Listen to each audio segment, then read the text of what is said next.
They say love is patient, but love, I've learned, doesn't work over time.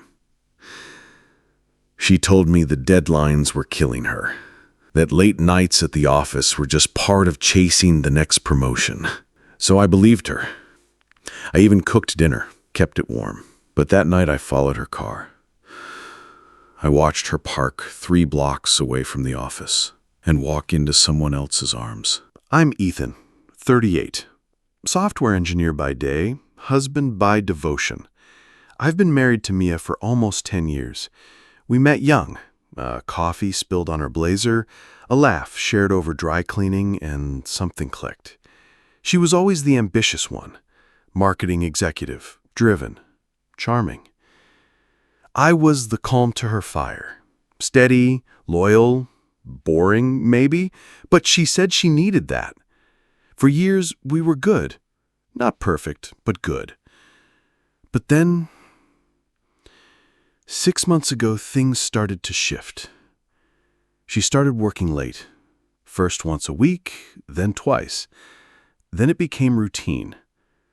I'd text her around 8, "You coming home soon?" And she'd reply with a tired, "Still at the office, don't wait up."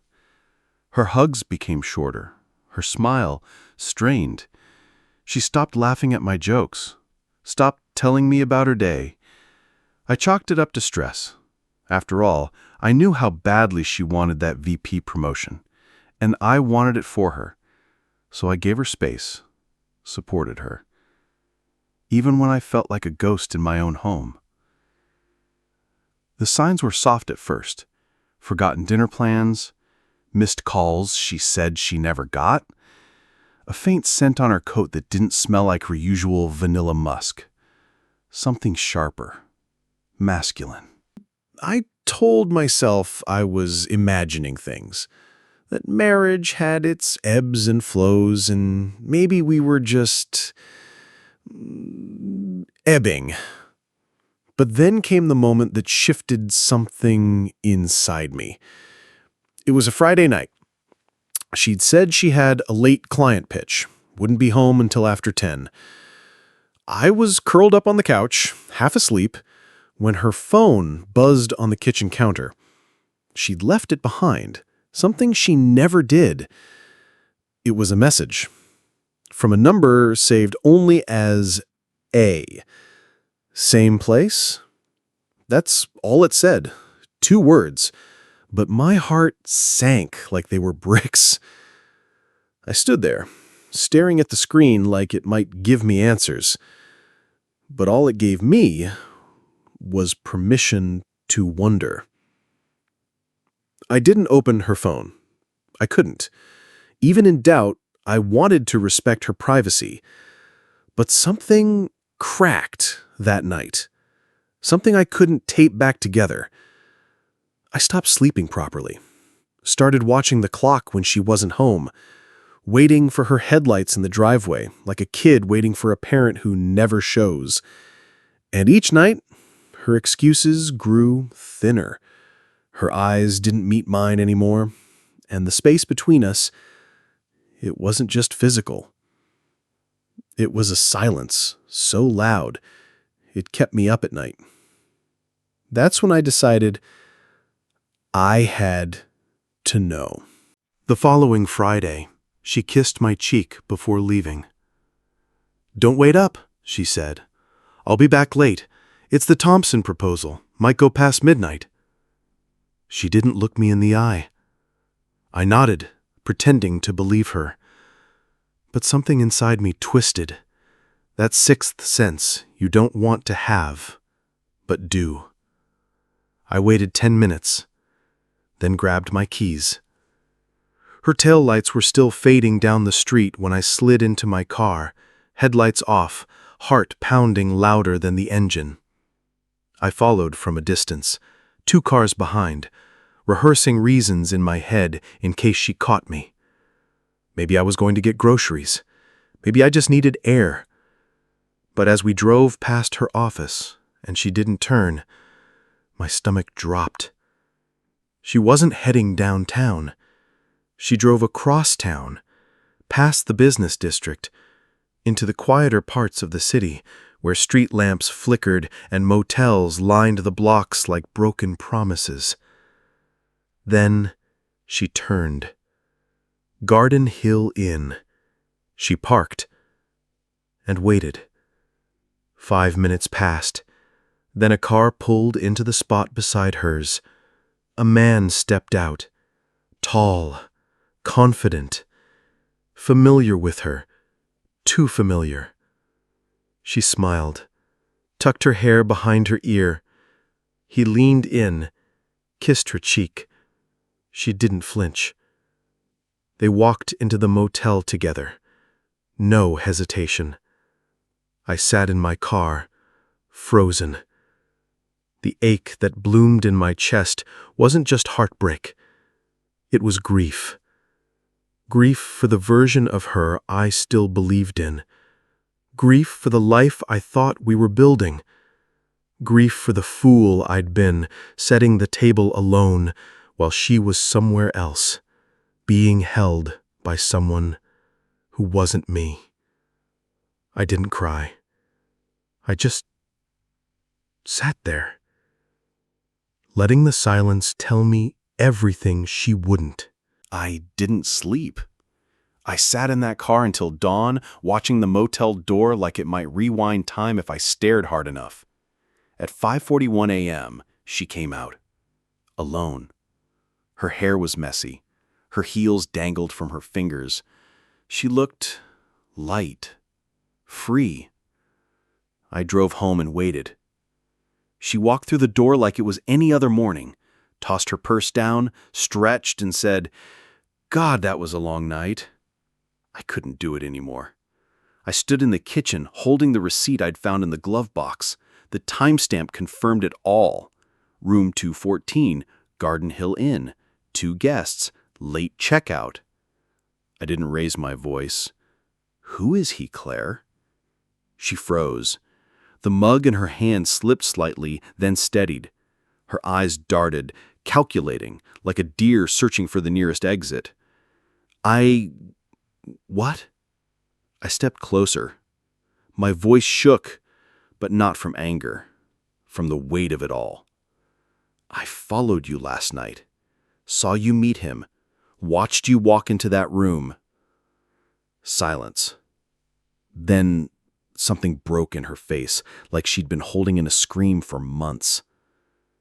"He listens to me, Ethan. He sees me. I feel alive when I'm with him. And with you, I feel like a ghost trapped in my own house." I couldn't breathe. 8 years? Anniversaries, vacations, the quiet Sunday mornings, all of it rearranged in my mind, suddenly made hollow. "Why didn't you talk to me?" I said, barely a whisper. "I tried," she said, "but you were always fixing things, always being strong. I didn't need you to fix me, Ethan. I needed you to see I was breaking." And just like that, everything we'd built cracked wide open. No yelling, no slammed doors, just the sound of a man realizing he wasn't enough. She left that night. No big fight, no suitcases flying out the door. Just a quiet, careful packing of a few things, and a goodbye that didn't look back. "I'll stay with my sister for now," she said. And then she was gone. The front door clicked shut, and with it, the last lie. The house changed immediately. Not physically, but atmospherically. The air was heavier. The walls echoed more. Her laughter was gone, but worse, her absence still carried a scent, like she'd only just stepped out for groceries and might walk back in any minute. I slept on the couch. Our bed felt like a museum exhibit. Too much history, too many memories. The smell of her shampoo still lived in the pillowcase. So I let it haunt the room while I lay under a throw blanket downstairs, staring at the ceiling fan spinning like a clock I couldn't stop. Friends texted. My brother called. "You okay?" they'd ask. I'd lie. "Just tired. We're figuring stuff out." But the truth? I was unraveling. I kept replaying everything. Her smiles, her cold shoulders, the night she said, "I'm working late," and kissed my forehead. How long had I been sharing her soul with a stranger? One morning I walked past the hallway mirror and didn't recognize myself. The man in the reflection looked hollowed out, like someone who'd been loved once and then quietly forgotten. Grief doesn't just come from death. It comes from realizing someone chose someone else while still pretending to choose you. And no matter how many times you ask yourself, "What did I miss?" the silence never answers back. It had been a month. No texts, no calls, just a lawyer's email requesting time to discuss next steps. Divorce. That ugly word we used to whisper in judgment about other couples. Now it hovered over my inbox like a vulture. I kept walking past her side of the closet, the one she cleared out so quietly. But one afternoon, something caught my eye on the top shelf. A small velvet box. Not hidden, just left. I took it down with trembling hands. Inside was her wedding ring, but beneath it, folded neatly, was a single piece of notebook paper. Her handwriting, my name at the top. "Ethan, I don't expect you to forgive me. I don't even forgive myself. But I want you to know what happened wasn't because you failed. It was because I never healed. I confused feeling seen with feeling saved, and I destroyed something real chasing something temporary. You were never the villain. I was just lost." I read it twice, then 3 times, and still it didn't make the silence feel any lighter. There was no comfort in her guilt, only sadness. I didn't cry. Not right then. Not even later that night. I just sat on the floor of the closet where we used to laugh while folding laundry, holding a ring that no longer belonged to anyone. Love doesn't always die in fire. Sometimes it bleeds out in soft goodbyes and apologies that come too late. But somehow reading that letter was the first breath I'd taken in weeks. She didn't love him. Not really. She just stopped loving herself and mistook his attention for rescue. I'm still learning how to breathe again. But at least now, I know I wasn't crazy. Just broken by someone who is already breaking.